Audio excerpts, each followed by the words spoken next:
From Hollywood, it's time now for Edmund O'Brien as... Johnny Dollar? Hello, Mr. Dollar. This is Dr. Carr. Yes? Sergeant Wright had to go back to his office and asked if I would call you. Oh, I get it now. The Boldrick shooting. Sorry, I understood Dr. Stone was on the case. We've both been attending Baldrick. What's his condition now, Doctor? He's improved some, but he'll be lucky to live. We gave him 3 blood transfusions this afternoon, and this evening he regained consciousness. Was Sergeant Wright there at that time? Yes. What did Boldrick say? Did he say who shot him? No, he wouldn't talk about it. Said he didn't remember, but he was lucid when he arrived. Oh. When do you think I can see him? Well, that's why I called, Mr. Dollar. You can see him this evening. Sergeant Wright hopes that since you aren't a police officer, perhaps Boldrick will talk to you. Well, I can try. I'll be there in about 45 minutes.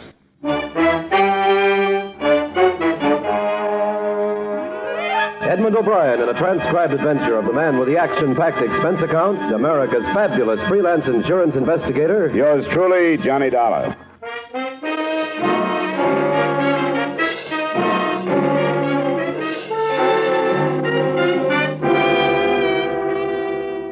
Expense account submitted by Special Investigator Johnny Dollar to Home Office, Corinthian All Risk Insurance Company, Hartford, Connecticut. The following is an accounting of expenditures during my investigation of the Arthur Boldrick matter. Expense account item 1, $2.30 cab fare from my apartment to the emergency hospital.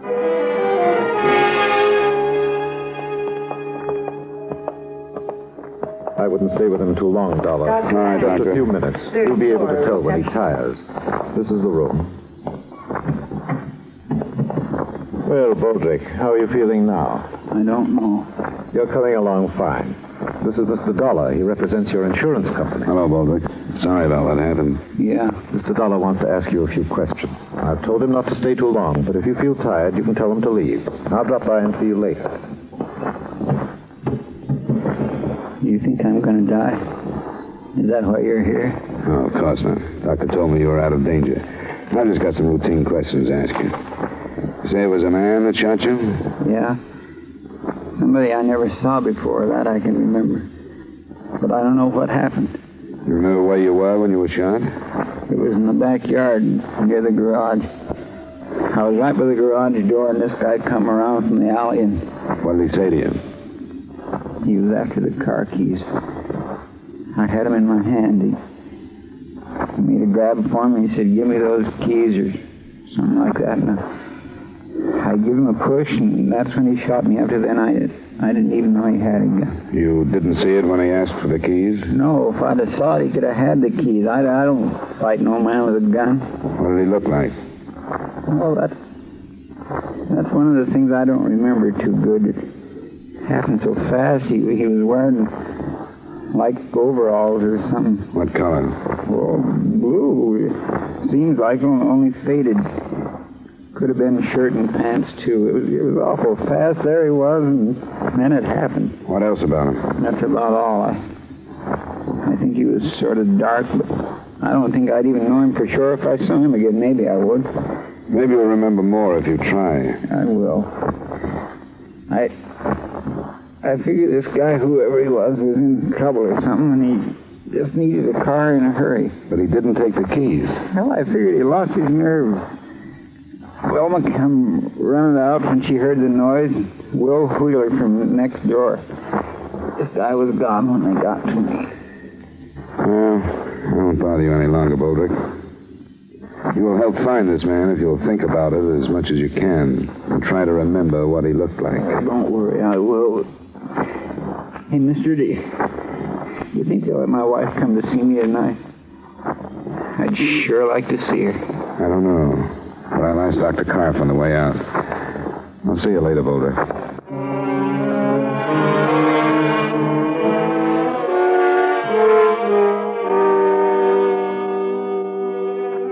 I made my report to the sergeant, and the search was started for a dark man dressed in a faded blue work clothes and possibly armed with a .25 caliber pistol or revolver. It was only 7 o'clock, barely dusk, so I cabbed out to the Boldrick address. It was a single-story, run-down house in the neighborhood we Hartfordians choose to call an older part of town rather than a slum. His wife was a work-worn woman who looked older than her 34 years. She led me into the backyard and showed me the garage that faced on an alley and the spot still stained where her husband had lain. It was there. Nobody was in sight when you got out here? I didn't see nobody. Neither did Will Wheeler. Your husband mentioned him. He lives next door? Yeah, that house. And this man must have run down the alley. Does it open onto a street at both ends of the block? Yeah, it runs clear down to Lawrence and up to about Cedar the other way. I should think that most of the people in the neighborhood would be home at that time. The time he was shot, wouldn't you? I should think so, yeah. And the police will probably find somebody who saw this man running down the alley. I think somebody saw him. But most people... Everything all right? Yeah, Will. It's all right. Somebody's bothering you and you don't feel like it. Just tell me. It's all right, Will. He's from the insurance. My name is Dollar. You must be Mr. Wheeler. That's right. I don't think nobody ought to be bothering Velma in the middle of all this trouble. I wanted to meet her and ask a few questions. That's all. I'm through. All right, then go on in the house, Velma. Try and get some rest. If it's all right, then. Sure, Mrs. Baldrick. Thanks very much. All right. I guess I couldn't help very much. This has got her in pretty bad shape, finding art like that. And then they won't let her go unseen. How is he, do you know? Pretty bad. I saw him a little while ago. Was he making sense? Seemed to be. Before the ambulance picked him up, he was kind of off. All he could say was some guy shot him, but he didn't know. Something about the car keys. But he told me, too. Yeah, this is a rotten neighborhood. It's full of rotten people. He isn't going to die, is he? They don't know. You didn't tell Velma that, did you? No, but I think somebody should before she reads it in the papers. One of the dangers is a wound he got in the last war. Yeah, in the lung. 2 slugs he took this afternoon may take care of the other one. Oh. I didn't think it was as bad as that. I guess I'd better tell her. I've been a friend of Art's for a long time. Well, I'll see you later, Mr. Dollar.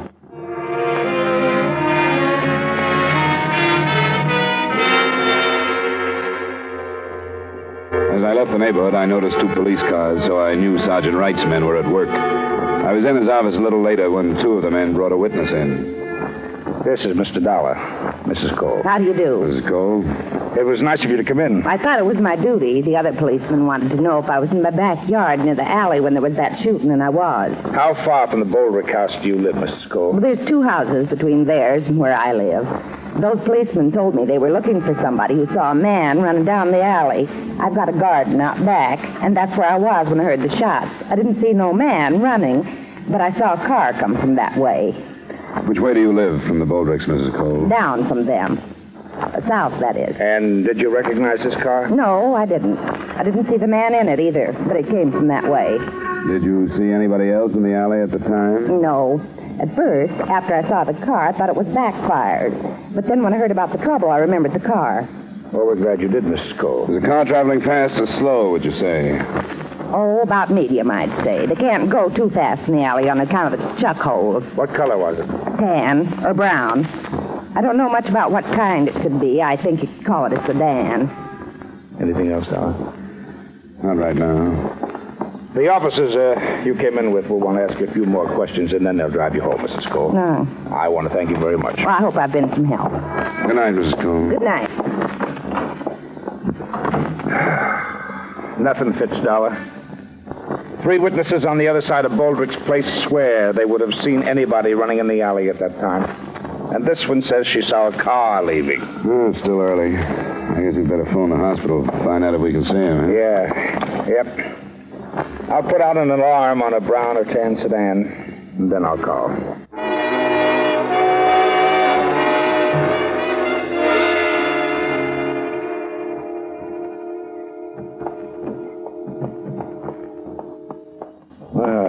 Hello, Boldrick. How you feeling now? Not so good. How come they tell me I'm not strong enough to see my wife and then they let you guys come in? I want to see her. It'll only be a few minutes. We thought you'd like to know what they found out about the shooting. Sure I would. What? Well, enough to make us wonder if you're telling the truth about what happened. I don't get you. 3 witnesses who live in your block say that a man didn't run down the alley after the shooting. Well, I can't help what they said, can I? But another witness said she saw a car drive away. The more people we question, Baldrick, the less possible it seems that this man you talk about could have shot you.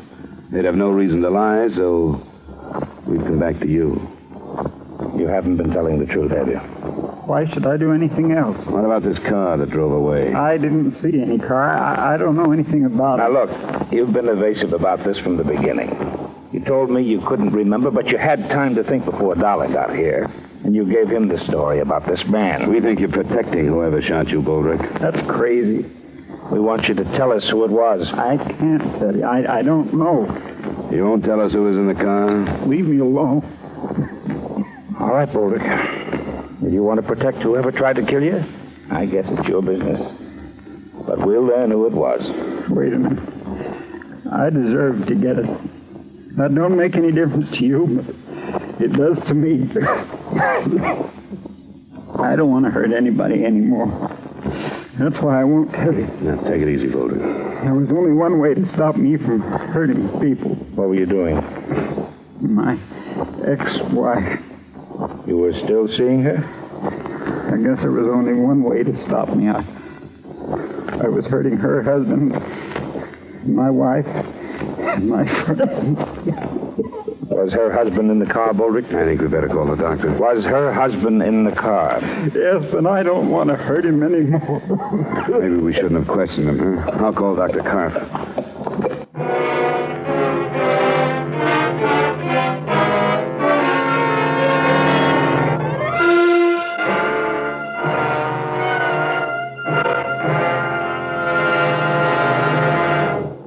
We will return you to the second act of yours truly, Johnny Dollar, in just a moment.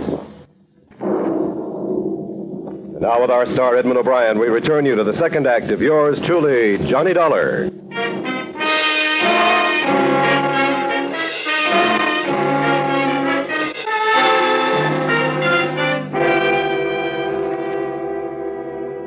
With Arthur Boldrick nearing the point of death, the next move was obvious.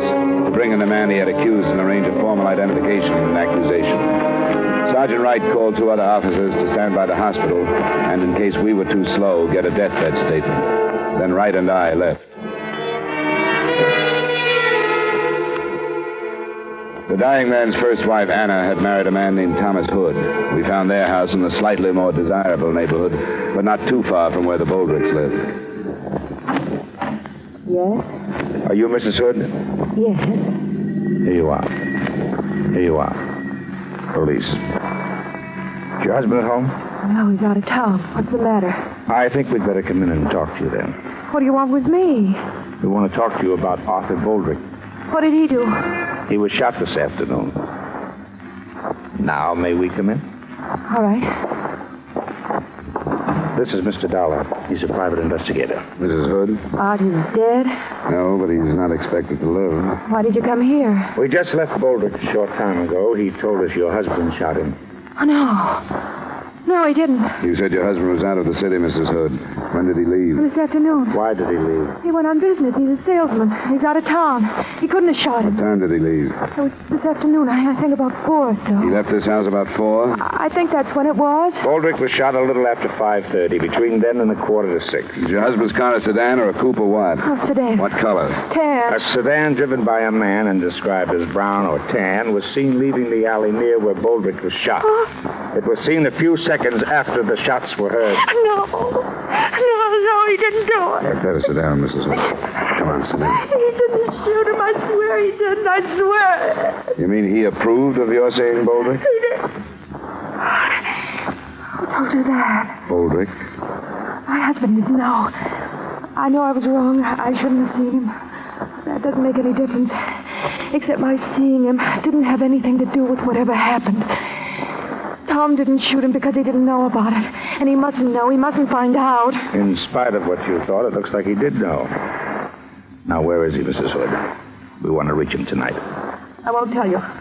He didn't have anything to do with it. And I can't let him find out about Art and me. Mrs. Hood, according to the doctors, Boldrick won't live through the night. This is going to turn into a murder case.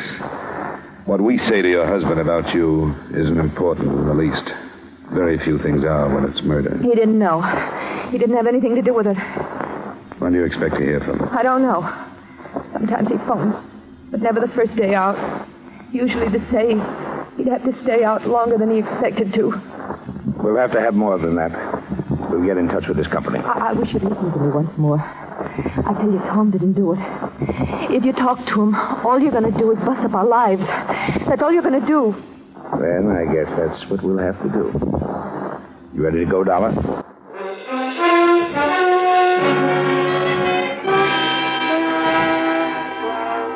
We got back to the hospital. Arthur Boldrick was dead. He had made a deathbed statement, and the gang had named Thomas Hood as the man who had shot him. While Sergeant Wright went to work on locating him, I stopped by the Boldrick house. It was the next-door neighbor, Will Wheeler. I got a lot of drinks down there, and she finally went to sleep. I don't know what kind of shape she'd be in if you woke her up. I won't bother her then. Her husband died about an hour ago. Oh. Well, I sort of knew, I guess, after I talked to you this afternoon. Poor old Art. Sure going to miss him. He had a lot of faults. Everybody knew about those, I guess, but there were a lot of good things about him, too. Hardly anybody knew about them. Was there any more on the guy that killed him? He changed his story. He finally told us Tom Hood had shot him. Tom Hood? Anna's husband? Yeah. Well, I don't get it. What? Well, he's holding me one story and then changing it. The first one didn't hold up. The police could find plenty of people who would have seen a man running away, but nobody that did. But a woman saw a car that checked with the one Hood drives. I guess you knew about Baldrick and his ex-wife.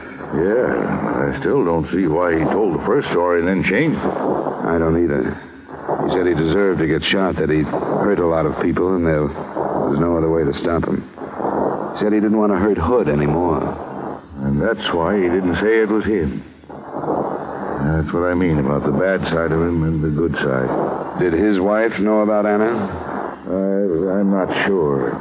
The cinch, I never talked to her. Oh, you think he told that first story to keep her from finding out? Could be. The police will call her in the morning. When she hears about it, tell her there are some insurance papers for her to sign, will you? I'll leave them now.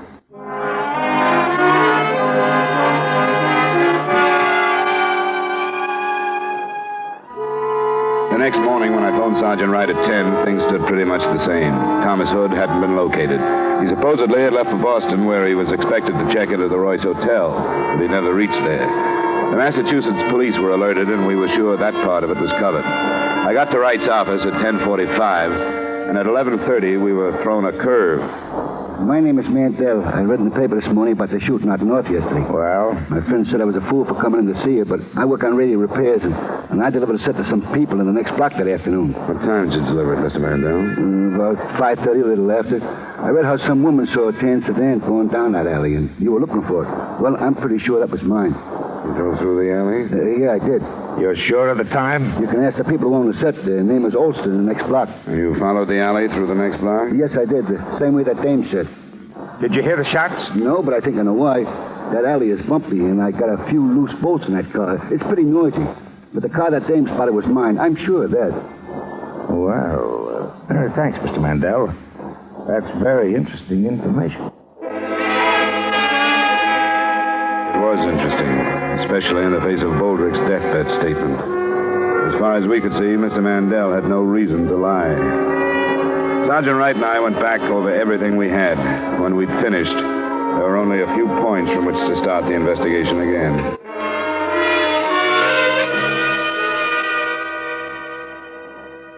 This is Sergeant Wright, Mr. Wheeler. I don't believe you've met. How do you do? I do. We hope Mrs. Boldrick is able to see us. Yeah, I think she's in pretty good shape. What, has anything new developed? Well, we think so, Mr. Wheeler. Where's Mrs. Boldrick? She's here, in this one. I want to talk to you, Velma. This here is Sergeant Wright. How do you do? Hello, Mrs. Baldrick. We want to cover this as quickly as possible. You know that your husband accused Thomas Hood of shooting him? Will told me. It was do you believe it? Said so. You knew about him and his ex-wife? No. Not till Will told me about what he said when he was dying. You're sure of that? He never talked about Anna. Well, in spite of the fact that your husband accused Hood right up to the time he died, it looks like Hood didn't shoot him. Why would he say it? Must have been that he was trying to protect someone. But if you didn't know about him and Annie, he couldn't have been protecting you, because you wouldn't have had any reason to kill your husband. So, who do you think he was protecting, Mrs. Boldrick? I don't know. Wait a minute. Art told so many stories. I don't get it. The last one depended on a car. I told you about it. But it turned out not to be the one that Hood drove. What was the matter with it? Well, it looks like he was just trying too hard. Only one or two people could have really seen whoever killed Boldrick. We've covered the alley both ways. We've covered the houses across the alley where the killer could have slipped through. This house and yours, Wheeler, are the only ones we didn't bother to check. I can't do any more, No, Will. wait a minute. What's the matter? I can't do any more. All right, I'm all right. All right. It wasn't my idea. I went as far as I could. It was his idea. Was it you he was protecting, Mrs. Boldrick? It wasn't her fault. I mean, anyone would have done it. He's over too far. Because of that. Because of Anna. Yes, whatever. She's as much to blame. I couldn't stay away from her, but she could have made him, and yesterday, with her husband out of town, it reached a peak.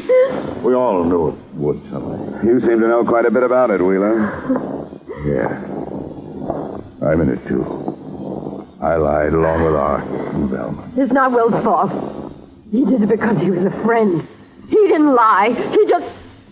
I killed Art. That's what's important, isn't it? Yes, it is, Mrs. Boldrick.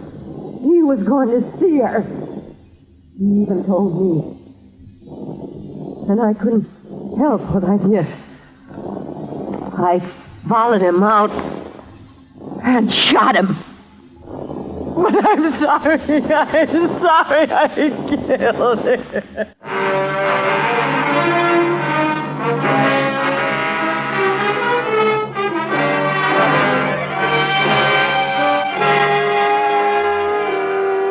Expense account item 2, miscellaneous, $75. Expense account total, $77.30. Remarks? According to precedent, Mrs. Boldrick will probably get one of those widow's specials from 3 to 20 on second-degree murder. That should have her out of prison in a little over 2 years. So the company has that length of time to figure out ways and means to avoid payment of her claim. Yours truly, Johnny Dollar.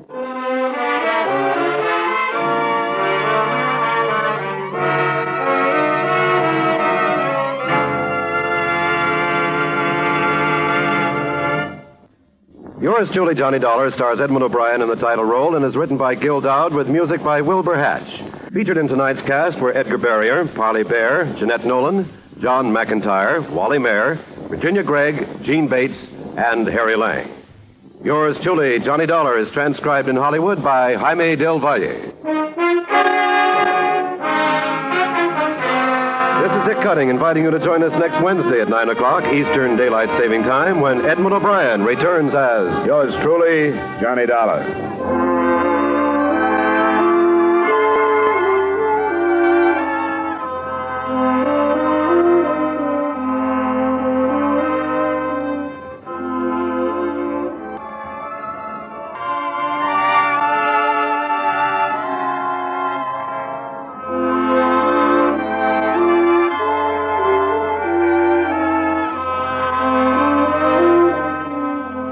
This is CBS, the Columbia Broadcasting